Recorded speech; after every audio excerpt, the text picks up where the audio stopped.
L'objectif de classement, il va être très dur à dire. Il y a beaucoup de bateaux neufs aujourd'hui qui vont forcément plus vite, qui sont menés par de très bons skippers en plus, donc voilà, ça aide pas. L'objectif pour moi aujourd'hui, c'est de faire le tour du monde en 80 jours. Voilà, donc c'est un bel objectif, je pense, qui forcément, si j'arrive à l'atteindre, donnera un joli classement.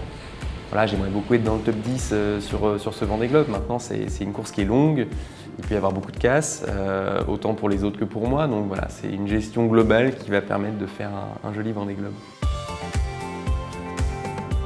Le premier Vendée Globe, j'étais parti en aventurier. C'était l'objectif de faire le Vendée Globe, mais faire un tour du monde en solitaire, prendre du plaisir, apprendre, grandir. Là aujourd'hui, j'y vais en compétiteur, j'y vais avec le couteau entre les dents et je suis pas là pour terminer le Vendée Globe. Je suis là pour faire une jolie performance sur le Vendée Globe. Donc ça, c'est déjà quelque chose qui a beaucoup changé.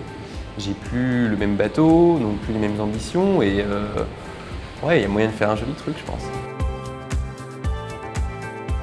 Plus il y a de fous, plus on rit, donc ça c'est chouette. Il y a beaucoup de bateaux de générations différentes. Il va falloir faire sa course dans la course. C'est un peu souvent le cas avec le Vendée Globe d'ailleurs. Après, plus de bateaux, plus de risques d'avoir de la casse aussi pour certains. Les bateaux sont bien préparés, sont des bateaux qui sont fiables aujourd'hui la plupart, donc il n'y a pas de raison que ça se passe mal. Mais ça reste un Vendée Globe.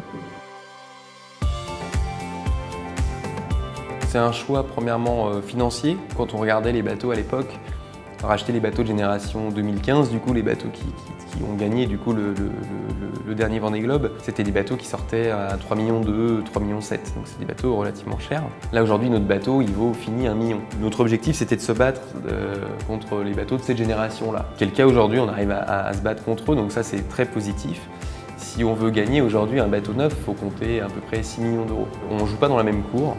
C'est dur de trouver des budgets aujourd'hui, encore plus avec la situation sanitaire dans laquelle on se trouve. Donc c'était un choix premièrement financier, et puis c'est un choix de technologie aussi, où c'était quand même assez intéressant de prendre une coque et de la modifier entièrement. Se dire, on va créer de ce bateau-là un bateau à foil qui va être performant, on va grandir, évoluer avec le bateau. Je pense qu'il ne faut pas brûler les étapes non plus, j'avais pas l'expérience pour prétendre à une victoire sur le Vendée Globe, donc à partir avec un bon bateau. Donc j'ai décidé de vendre un projet qui était à l'échelle de mon projet, quoi.